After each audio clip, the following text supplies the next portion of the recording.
సిద్దిపేట జిల్లా తొగుట మండల కేంద్రంలో స్వర్గీయ మాజీ మంత్రి చెరుకు ముత్యంరెడ్డి ప్రత్యేక చొరవతో తొగుటతో పాటు తుకాపూర్ గ్రామాలలో బటర్ఫ్లై లైట్స్ ఏర్పాటు చేశారు.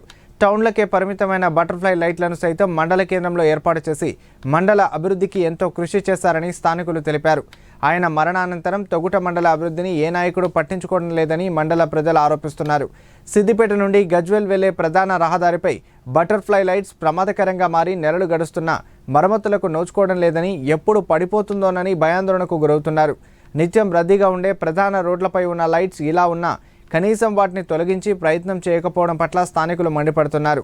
నెలలు గడిచిన కొద్దీ మరమ్మతులు చేయించని అధికారులు, ప్రజాప్రతినిధులపై స్థానికులు ఆగ్రహం వ్యక్తం చేస్తున్నారు.